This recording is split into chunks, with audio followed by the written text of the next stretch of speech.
E eu quero te trazer de volta para a discussão, Ernesto, que todo mundo aqui é tagarela pra caramba, e você tá aí mais quietinho aí no teu canto. Volta para nós. Tá bom. Não, milhares de coisas super interessantes aqui. Eu queria falar um pouco dessa coisa, já que o Alan falou que eu não entendo mais do que você, não, mas eu acho que é muito importante o que você falou e o que a Ana estava falando sobre essa perspectiva espiritual, digamos assim, mas especificamente algo que é tão importante para nós, na nossa cultura, que é a Bíblia, né? Por que a Bíblia é fundamental para uma perspectiva conservadora? Além, claro, de ser um livro de base do cristianismo. Porque a Bíblia, as pessoas pensam muito na Bíblia como um repositório de preceitos morais, mas acho que isso não é o papel mais importante. O papel da Bíblia, talvez mais importante nessa perspectiva, é porque ela conta uma história que faz sentido de uma coletividade humana, né? Sobretudo o Velho Testamento, depois, digamos, vou me concentrar no Velho Testamento, né? Então, o que é a nação de Israel no Velho Testamento? Ela é uma nação arquetípica, né? Ela é aquilo que depois, com o cristianismo, se transmite como o que deve ser uma nação.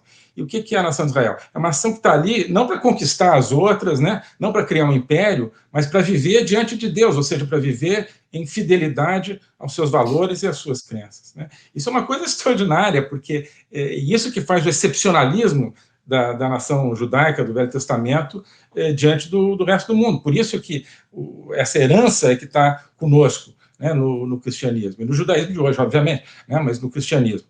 É a herança de que a comunidade cristã se sente como algo que tem que viver uma história diante de um poder transcendente, não para enriquecer, né, o objetivo não é a eficiência econômica, né, isso é importante para o bem-estar, mas o objetivo não é diminuir a sua pegada de carbono, não. O objetivo é você ser fiel aos seus valores, isso é o que está conosco até hoje, né, como um ideal, mas esse ideal é que está ali, né. Outra importância nessa ideia de que existe um poder superior aos poderes terrenos. Isso é fundamental para a democracia, porque uma população, um povo vai ser sempre que crê, ele vai sempre ver, que crê numa transcendência, ele vai ver o poder que se exerce sobre ele, do seu governo, como algo que, na melhor das hipóteses, é uma concessão de um poder superior, que é um poder que não é absoluto, que ele é relativo a um poder superior. Então, cada vez que existe uma usurpação, que existe um excesso, moralmente, esse povo ele apela para uma coisa superior, né? Ele fala, olha, você que está aí mandando fazer isso, isso e aquilo, você é simplesmente uma coisa provisória, existe um poder acima. Então, esse poder não está na Constituição, mas ele está na Constituição do ser humano, né? Essa ideia de um poder superior é isso que dá a perspectiva de, olha, esse poder aqui é ilegítimo, esse poder que está sendo exercido aqui, não, esse aqui é legítimo, porque ele está respeitando e tal, né? Mas a grande limitação do poder terreno, ela é dada pela crença de um povo em um poder superior. Por isso que acho que o conceito bíblico é tão importante. Um autor conservador americano que é absolutamente fundamental, que é o Dennis Prager, né, muito conhecido pela PragerU, ele tem alguns livros, ele fala mais no programa dele, né, que é uma coisa absolutamente magistral. Ele falava uma coisa que eu acho extraordinária. Algo assim, a diferença entre o conservador e o progressista, digamos, né? Fala assim, não, o conservador é aquele que teme a Deus, né? O progressista é aquele que teme o New York Times. E isso é que nós estamos vendo no mundo hoje, não só nos Estados Unidos. Você tem todo um aparato, toda uma classe política dominante que não teme a Deus, não teme uma transcendência, não tem um conceito de transcendência. Então, o medo dele é o que vai sair no New York Times, ele se pauta pelo que vai ser no New York Times, ou no Globo, ou no Le Monde, ou no Guardian, né? E isso mesmo no Brasil, mesmo num governo que, né, se pretendia independente da Globo, até um dos parâmetros, olha, o que sair na Globo, quem foi elogiado na Globo né, tá mal, né? E quem for criticado na Globo tá bem. E, no entanto, isso meio que se perdeu, e é problemas que eu vejo muito sérios, né? Passar a se pautar, e acho que isso é uma coisa, tem mais ou menos aí um ano para cá, um governo que passa a se pautar em alguma medida pelo que sai no Globo. O Globo está diminuindo de audiência, está diminuindo, está perdendo, mas continua sendo visto pela elite como uma referência, assim como o restante da imprensa, né? Continuam sendo vistos como uma referência, né? E então, na medida em que você começa a ter uma estratégia de comunicação governamental que é um pouco assim, meio bate a sopra, vamos tentar conquistar espaço aqui na imprensa. Isso não existe. Isso houve discussões, o Abraham lembra, sobre comunicação no governo, em que eu falava assim, olha, a grande imprensa, ela não é o campo de batalha, onde você vai disputar com a esquerda mais espaço ou menos espaço, né? Onde você tem que tentar fazer com que essa grande imprensa fale bem do governo. Não, a grande imprensa é o inimigo, ela faz parte das hostes inimigas, né? Então, você querer agradar a grande imprensa, aí mostrar um gráfico lá, assim, não, está melhorando as menções positivas ao governo. Não, você está simplesmente cedendo às pautas que provêm da grande imprensa, ou seja, nesse conceito do Dennis Prager, você está jogando para o New York Times, está jogando para o Globo, e não para os seus valores mais profundos, não para os seus compromissos mais profundos, né? Eu vejo muito esse problema.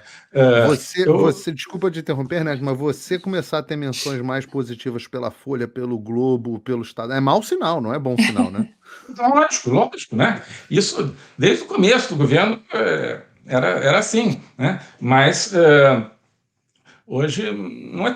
Cara, eu acompanho muito na parte de relações internacionais, de política externa, do Itamaraty, né? E eu vejo hoje o Itamaraty sendo elogiado. Às vezes, normalmente não falam nada, né? No meu tempo era criticado todo dia, inclusive com mentiras, né? Como você falava no começo, uma morte do jornalismo, que é a morte mesmo, né? Mentiras, invenções e tal, papapá, né? Hoje, ou havia ignorar, um desespero do jornalismo, das pautas jornalísticas, para te tirar do Ministério das Relações Exteriores. Sim, claro, né? Desde o começo. Desde o começo, né? Não, era uma coisa impressionante. Eu fazia um programa na Jovem Pan que era o 3 em 1. No 3 em 1 eu tinha Thaís Oyama, o Josias de Souza e eu, né? Éramos os três. E o produtor do programa, que eu já esqueci o nome, mas ele era muito cordial comigo, não tinha nada contra ele pessoalmente, mas tinha sido colocado lá pela Vera Magalhães, que foi quem fundou o programa. E a gente tinha o grupo de WhatsApp de pauta, a tua presença nas pautas era uma coisa impressionante, sempre óbvio com caráter de denegrir. Então eu gostava, várias vezes deixei, falava, não, coloca mesmo na pauta, porque eu conseguia dar pelo menos o outro lado e a outra visão.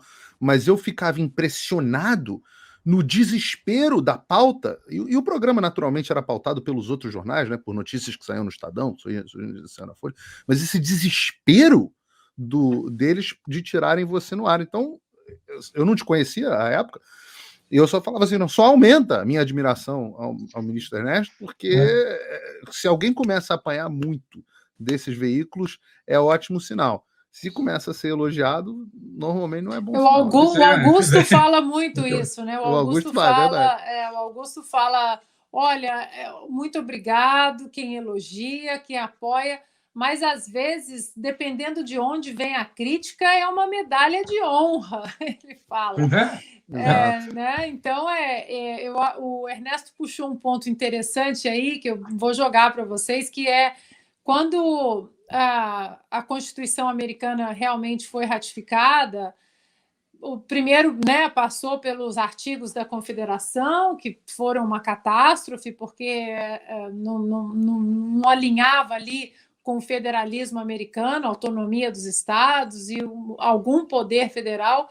Foi uma catástrofe, enfim, seguiram para a Constituição americana, e quando ela foi ratificada, o John Adams comentou, né, com James Madison, que é considerado o pai, né, da Constituição americana, que era uma Constituição que era um norte para quem tinha um norte moral, espiritual também, né, que não era uma Constituição apenas um documento legal, que era uma Constituição que funcionaria em uma nação que tivesse uma base moral muito forte. E aí a gente vê agora, obviamente que já vimos casos de ativismos judiciais da Suprema Corte Americana, né? Mas aqui nos Estados Unidos é a exceção, não é a regra como no Brasil. E aí você vê que esse período que nós estamos vivendo que a Constituição anda aí também, a Constituição americana, que por mais enxuta que ela seja, ela anda tomando uns solavancos, né, de alguns estados, principalmente.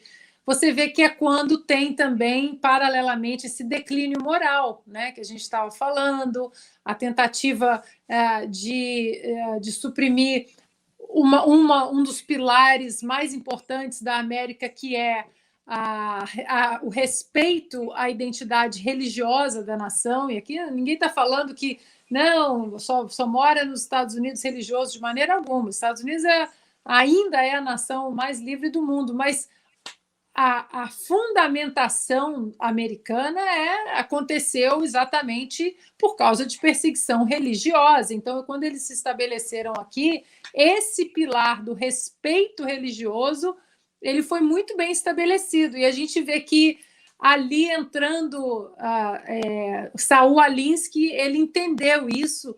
E ele falava, né, que era preciso, então, começar a derrubar essas bases religiosas. O próprio Black Lives Matter, o movimento Black Lives Matter, no site dele está lá escrito, né? Eles precisam quebrar as bases familiares ocidentais, eles precisam quebrar o núcleo familiar. E hoje a gente vê que o curso do Paulo fala, né, o fim da América, esse terremoto que a América hoje está vivendo, não é coincidência que está vivendo numa época onde há um ativismo judicial muito grande, paralelamente à falta, né, religiosa que sempre foi um dos pilares constantes, né, dos Estados Unidos.